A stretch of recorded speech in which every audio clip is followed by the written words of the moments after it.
La quatrième vague de l'épidémie de Covid-19 est toujours intense dans les hôpitaux marseillais. Montée des hospitalisations, polémique autour du pass sanitaire, vaccination des soignants.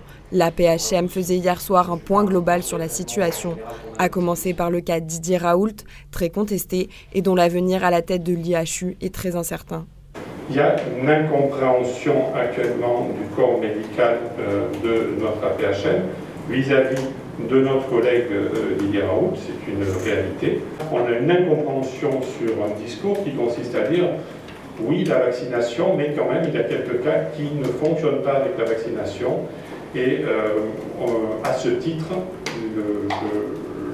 des réserves sont émises, de fortes réserves sont émises par l'IHU concernant la vaccination. Il y a une forte communauté médicale à la PHM et je pense la majeure partie de ma CME qui n'est pas d'accord avec la façon dont sont présentées les informations par l'IHU et que quelque part l'IHU porte peut-être, ce n'est pas certain, mais une certaine responsabilité sur le fait que eh bien, dans le quartier nord, on a une couverture vaccinale qui est assez misérable, je crois proche de 30%. Autre point abordé, la vérification du pass sanitaire à l'entrée des hôpitaux. Les patients hospitalisés ne sont pas concernés et la PHM a également pris des mesures pour certains cas spécifiques. Quelqu'un qui vient en urgence n'est pas contrôlé à l'entrée de l'hôpital. Priorité, l'accès aux soins et au niveau des urgences, on fera les vérifications qui sont nécessaires. Pareil pour la maternité, les IVG, toutes les consultations non programmées de la permanence d'accès aux soins.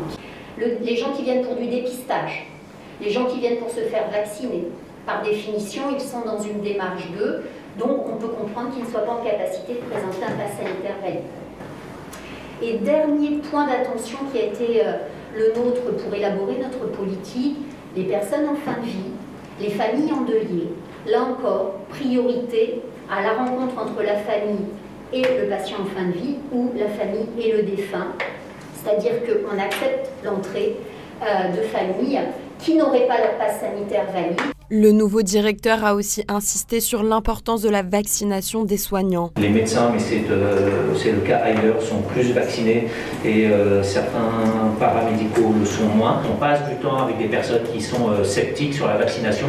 Ça marche, on arrive à convaincre un certain nombre de nos collègues et des professionnels de se faire vacciner. Et je le dis avec sincérité, je ne sais pas si on va progressivement passer de ce à peine plus de 60% à plutôt 85, 90 ou 95%. On peut être à la fois un peu pessimiste par rapport à ce faible taux aujourd'hui.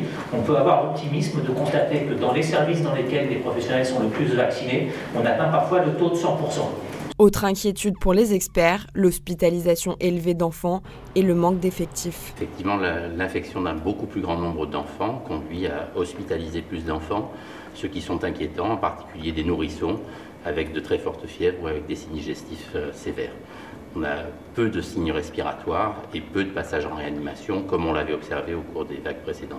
La contagiosité du variant Delta fait que cette population non immunisée pour une grande partie, puisque le vaccin n'est accessible qu'à partir de l'âge de 12 ans, que la vaccination a été accessible pour les 12 à 18 ans que seulement au début de l'été, eh bien la non-couverture immunitaire de cette population fait que la contagiosité est très très importante dans cette population.